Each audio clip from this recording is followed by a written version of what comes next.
नमस्कार।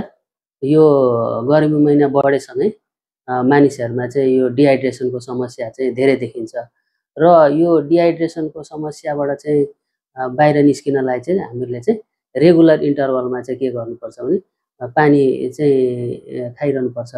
तर चाहिँ अब के हुन्छ भने आजकल एकदम व्यस्त भएको हुनाले चाहिँ मानिसहरूले चाहिँ के गर्छन् भने पानी खान चाहिँ बेला बेलामा बिर्सिरहेको हुन्छ। त्यही भएर चाहिँ हामीले के गर्न सक्छौँ भने चाहिँ एउटा चाहिँ नियम बनाएर चाहिँ घन्टे पछि अलिअलि पानी खाइरहने, त्यसले गर्दा चाहिँ डिहाइड्रेसन हुन सक्दैन। र अब डिहाइड्रेसन भएको छ भने चाहिँ हामीले कसरी पत्ता लगाउने त भन्दाखेरि चाहिँ मान्छेलाई चाहिँ चिडचिडापन हुने, टाउको दुख्ने, अनि चाहिँ यो पिसाबको रङ, त्यसलाई हाई कलर्ड युरिन भन्छ, अलिक पहेँलो हुन थाल्ने त्यस्तो, अनि पसिना चाहिँ एकदम धेरै गइरहेछ भने चाहिँ हामीले के गर्नुपर्छ भने हाम्रो शरीरलाई चाहिँ पानीको आवश्यकता हुन थाल्यो भनेर चाहिँ हामीले बुझेर चाहिँ पानी चाहिँ खाइरहनुपर्छ।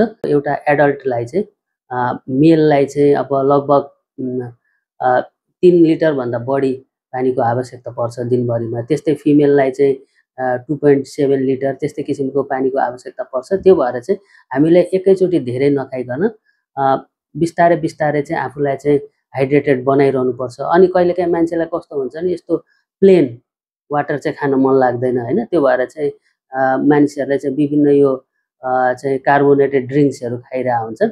त्यस्तो कार्बोनेटेड ड्रिङ्क्सले चाहिँ के गर्छ भने चाहिँ हाम्रो शरीरमा चाहिँ खालि इम्टी क्यालोरी दिन्छ। यसमा चाहिँ चिनीको मात्रा बढी हुन्छ र यसले इम्टी क्यालोरी दिन्छ।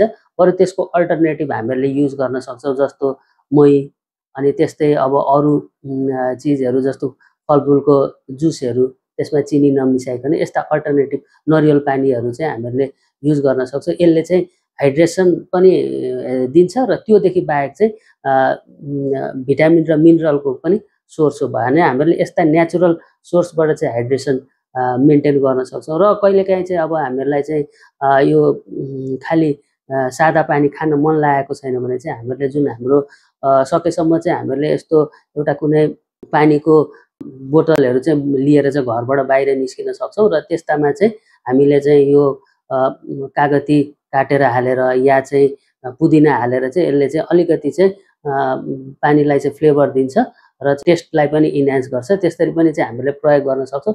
तर अब त्यसमा धेरै चिनी हालेर चाहिँ प्रयोग नगर्दा हुन्छ। र चाहिँ यो जुन कार्बोनेटेड ड्रिङ्क्सहरू चाहिँ हामीले सकेसम्म, र कलर्ड विभिन्न फ्रुट जुसहरू हुन्छ त्यसमा चाहिँ फ्लेभरहरू धेरै हालेको, एडिटिभहरू, कलरहरू धेरै हालेको हुनाले चाहिँ त्यस्ता चाहिँ चिजहरू चाहिँ सकेसम्म चाहिँ हामीले चाहिँ नखाएकै राम्रो हुन्छ।